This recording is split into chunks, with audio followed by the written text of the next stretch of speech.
Right, so it is catch-up time again, and you're joining me at a very soggy, miserable, wet Cornwall fisheries today, and definitely that's what this month's catch-up's going to be about, is since me last bloggy sort of thing, that I think, talking to Rich now, I reckon I ended it on Maven Match This, the last Maven Match This at Partridge was about when the last time I caught up, and the contrast in how the fishing was then to how it is now, it's the whole change has sort of occurred. It's gone, that slow down, if you like, the shutdown of the fish is well and truly on the way now, and it's happening, and that's been really noticeable along with matches as well, in how different they've been from the start of the month to the end of the month. So going back, and we're going back quite a bit, and I'm trying to remember what we did.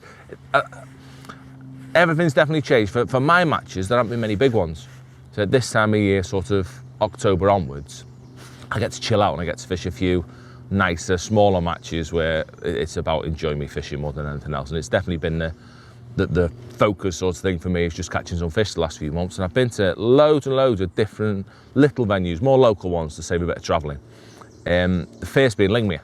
Yeah, I've been back on Lingmere. My mate Steve Openshaw's place 2 or 3 times, twice I've been. And now it's getting to that maggot season-y sort of thing. Probably one of my favourite times of the year, when we start catching a lot of fish short on maggots, and it's definitely been the case. Going back to what I keep babbling on about, and it's still 2 matches, a very tricky match to start with and then a very good match to end, but that short maggot's been absolutely phenomenal. Pretty much it's going to be what I talk about on most of my matches, definitely in the last month. It's just been brilliant, and say Steve's place is the first place for me that it sort of kicked off, you know what I mean, that I started thinking about it a bit more, remembering all the little things that make a difference. I'd say it's been just a lovely way of fishing. So first one, yeah, I've been to Steve's twice. So one time I drew peg 21 and another time I drew peg 5 in 2 open matches. And both times I just fished this maggot short. Both times, if I remember, it was really windy. It was horrible both days, in fact, really wild. So it's just been a sit there short. And it's been a really busy day. It's been feeding a lot of bait. So on both occasions I'm feeding, well, the first time I fed about 7 pints of maggots, which is a lot of bait in 6 hours. But you're having to feed that because of the amount of mouths in the peg. It was loads of little fish before the big fish take over. You were having to feed loads and loads of bait. The second time, that was just a week later, it gone a little bit colder and the fish weren't feeding, or the little fish weren't feeding as much. And I fed 4 pints of bait, but I caught pretty much the same both times. I think I had, what did I have? I think I had £70 and £79 in the 2 matches. So I was 4th in the first one and I won the second one. But it was dead interesting in remembering that some days you've really got to give it them, depending what's in your peg, and paying attention to how many mouths are there is key when you're fishing maggots. If you're going to fish it all day, you've got to work out how many silvers there, how much bait you need to feed, just to make sure you get some bait actually on the bottom to catch fish, because them little fish can be a pain in the bum for intercepting maggots. But so they were my first 2 matches. I mean, at Lingmere, nice, civilised local matches. It was nice catching a few fish. After that, we're not going to touch on this one too much, but we did a live match 4 winning ways at Tunnel Barn Farm, which, so that was a decent match. I think it was about a 40 pegger, and we were on house, top and club, and that was really weird. I mean, we rocked up thinking it was going to be, or going to fish one way. We thought house was going to be the best and it was going to be good fishing, and it was the first one that really caught me by surprise. I mean, I'd not been tunneling quite a bit, and going there, it was amazing. The type of fishing I thought it'd be. I mean, I never thought it was going to be solid £150 job, but I thought it'd be nice, steady feeding type fishing, and it wasn't. It was completely different. But I'm not going to go into that too much. You'll have to watch that on the members channel. That was, for me, I'd say it was the biggest learning curve I've seen in any of our live matches we've done, and where it really did catch me by surprise, that one. So that's what we're talking about. What else have I done since then? Oh, I had a decent one last week as well. I've just had the Browning, I thought he had a funny name. It was Catch More Media pairs match anyway, that was sponsored by Browning, and I fished that with Jake Fowles, the former pole fishing editor. So he's now at Sonia Bates in Preston, but I fished with Jake because he was after a partner. He kindly volunteered to go to the canal. So it was a funny match. We had, there were 40 pairs, and you had 1 match on the canal and then 1 match up at Aston Park in Sheffield. And it sort of worked that your whole match was a section. So you had a 40 peg section pretty much, and you needed, I mean, obviously 1 point for a win down to that, and your accumulative score got added together. And of course, Jakey went on the canal because I didn't want to do that. And I went to Aston, which I've only ever been to Aston twice. I fished one match there, fished the Silvers qualifier there last year, and I drew on Lilypool, which is one of the lakes. There's like half a dozen lakes and then 3 or 4 canals. That was on the lakes. I think I've done a feature on the same lake as well with Matrix. But I was on Bill's Pool. I drew peg 6 on Bill's Pool, which is one of the canals, and they're not canals anything like what I'm used to. It was weird. As in very, very small, intimate canals. I think it was about, it might have been 10 metres across at a push. Do you know what I mean? Really narrow canal, which in a normal world, I'd have thought this is going to be rubbish. I mean, I thought we catch these fish and they'll all just go. But because all the pegs were the same, because the whole lake was sort of, 11 metres at a push, it was a very, very narrow canal with not too many features. Obviously, it's like a horseshoe. So we were on Bill's, Butts and Lancer, and Bill's was like a horseshoe. I don't know, I think Lancer's like a ring, and then I think Butts is a bit more wiggly, but I don't know, I've not actually looked at that. But anyway, it's this bit of a horseshoe. So I didn't know, was that nice and vague? Wiggly butt. It was a wiggly butt. Oh yeah, but so I didn't. I felt that they might end up on the ends or the bend of the horseshoe, because there was just one peg on the points. But I didn't really know. It was weird. So I've gone with it. It's a silvery and a lot of carp. In fact, no, it's predominantly carp. But there was rumours of lots of chub, lots of hide, an odd F1, but mainly these lovely little. They were like brand newies. They were like 2 to 3 pound. I think they were all minnows. Yeah, they were all minnows. They were all proper carp anyway. That's what we were fishing for, so I thought, right, that's just a standard pellet approach, maggots down the middle, and then I was going to fish either side of me on a pallet. We had a bit of room, we had a peg and then 2 empty pegs, we had a lot of room, so you had a pallet either side of you to fish.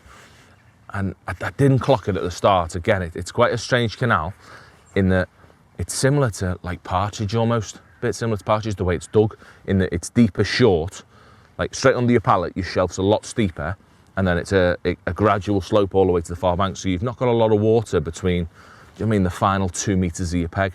So across it was very, very shallow. It was sort of like this, and it's quite clear with not too many features, just an odd little grassy Tina Turner bush sticking over.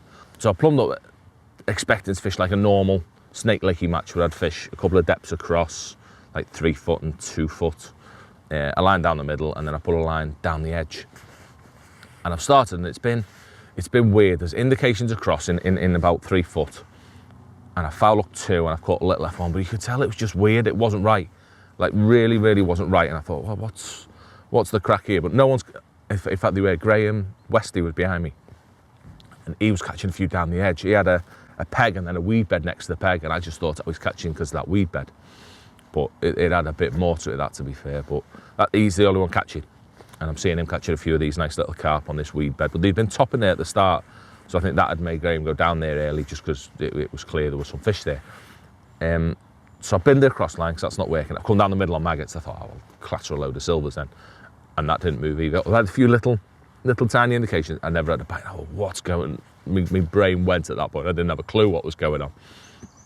So I've ticked over on that. I'm probably an hour in now, and I've got one little pokey F1 in the net.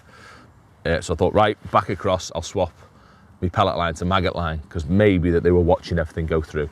So it's getting to that time of year when they're watching baits fall through, and that's more important than the actual feed. So I swapped to maggots, again in about 3 foot, just off the far bank, and I actually caught a couple on that. I caught a couple of chub, I caught 1 carp, and I foul hooked 2 carp again. And while I was doing this, James Howarth phoned me. He was on, I don't know what peg, but he was on Butts Lake. And he phoned me, said, what you got? I said, oh, it's not happening. I can't, there's fish in my peg and I can't catch them. He said, well, I've got some dobbing. I thought, flipping heck, I wasn't ready for a bit of dobbing yet. You know what I mean? I thought, I was amazed that they'd be in that dormant sort of state. But I thought, well, I'm not going anywhere here. There's fish in my peg. I need to give it a little go. So I've gone in with a bit of a different dobbing rig. I've gone in with a tiny little 4B8 float. Have I got one? I might even have one here. Yeah, tiny little 4B8 float, one of them. Little delicate, I'll be zooming in, Richard. I think that, what are they? They are Richie Wilson's Winter Maggies, which is, it's got a fine plastic bristle. So just with 4 number 11s, I could see me maggot registering. So I went in with dobbing maggots instead. Don't know, in fact, I know why, because I was lazy, because my bread was back there in my bucket.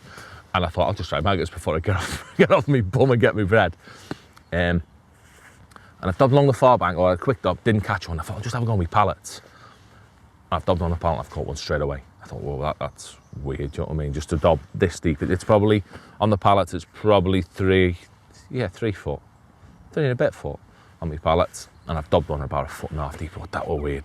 And I've gone on the other pallet and I've nailed another one. And I've ended up with 4 off each pallet. So I've had 8 in an hour of these little 2-pound carp. And I thought, right, I've got this completely wrong today. Them indications I was getting across, I'd have caught fish if I'd have just dobbed. I mean, I'd upset it at that point because I'd fed.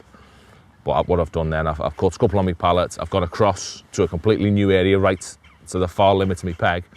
I've caught a couple there dobbing again, which it's annoyed me because there was definitely an amount of fish, who knows what, 10, maybe even 20 pound of fish to be caught if I'd have just started dobbing across. It's proper annoyed me. I just didn't think they'd be in that shut down sort of thing, although I should have known from the match before at Tunnel, but again, I'm not going to touch on that. So from that point, the match changed completely. That's probably halfway in. I've got 8 carp and an F1, a couple of little chubs, and I've just binned everything across all together, and I've just ended up dobbing either side, just rotating one off that line. I have to be really patient, change my depths all the time to get bites, and I've just picked them off my pallets. And then last hour, I fed on my pallets. I mean, the dobbing just fizzled out. I couldn't get a bite, but I was still getting the indications. So I've just started cupping 10 maggots on each pallet, and I've rotated that. I think I ended up with about 26, 27 fish, I think, which has been 61 pound, which lucky enough, that was lucky enough to win the match at Aston. So I just snuck it. There was a 59 and a 55 and a 54, I think, up at Aston. So I managed to luckily get a few quid for that one to add to the pot. Sadly, Jake's match didn't fare so well on the canal. It was proper shocking in areas. I think Jake struggled for just a few little tiny perch. I think he had about 4 ounce, but around him caught nothing as well. And there were about 10 blanks. It were really, really tricky, the Al Canal was, which just shows it's, for them natural venues in the winter time, it's definitely not for me. But say it's still a lovely one to be involved in. I'm not sure who won. It was a local pair. There were 2 pairs tied. You have to excuse me, Rich, you'll have to stick it in. I forget the names of who won. Ben someone, I don't know. But anyway, a local pair won with 11 points. So it was, I mean, still a fairly big score. I mean, for 240 peggers, 11 points. I fancied a 5 or 6 winning, but it shows how difficult it was. That, I mean, it was quite tricky on. It was very difficult to get 2 pairs catching at both venues with how tricky it was. So with that, I think we're about, oh no, well, I'll tell you what I want to catch up on as well. I've been going to a little place called Fairswood. I've been there the last 2 weeks as well, which is up in Skem. It's a bloke called Keith Owen owns that place. And it's my little Wednesday winter place I go to. It's a nice place. You just get 15 to 20 there every Wednesday in the winter. And it's so small. Well, it's not small, I don't know, I'm useless with sizes. It's like, what is it on one? 20 pegs on one and 10 pegs on another. I mean, just 2 little nice lakes.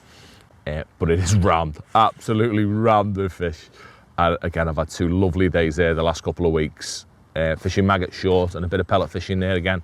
But it's been really noticeable how poor pellet fishing's been recently. I mean, pellet fishing seems to come into it when it gets a little bit colder again. It doesn't seem quite there yet.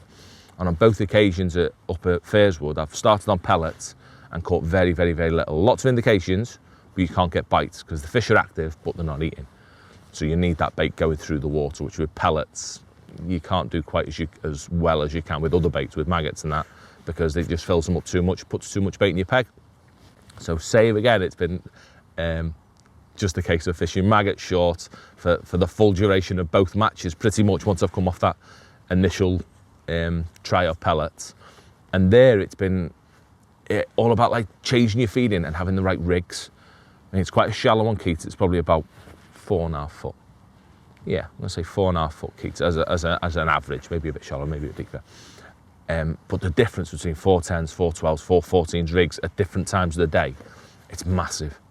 I mean, when them little fish are in your peg, you need a proper rig that gets down so you're avoiding them. And when you feed them off later on in the match and it's just big fish, using these really little light strung out rigs, it's just been phenomenal, catching these big massive F1s on the settle right at the end of the day when they start feeding. But that's pretty much been about it, thinking about it. I don't think I've fished much else.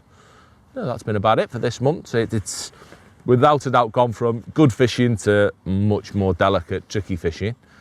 But say it's what happens this time of year. I mean, we're on to really, really tricky and still to come, which, I mean, we'll have to see how things go. So I've got a decent month on the way. We've got hopefully Tunnel Bar Masters. As long as that goes ahead, we've got that next week. And then I've got a festival as well, hopefully Southampton to catch up on next time we go. But other than that, I've just got to definitely find things down, and my tip for at the minute would be to be ultimately cautious, because these fish definitely aren't having to go until the end. But other than that, yeah, get on the maggots and catch a few fish this month.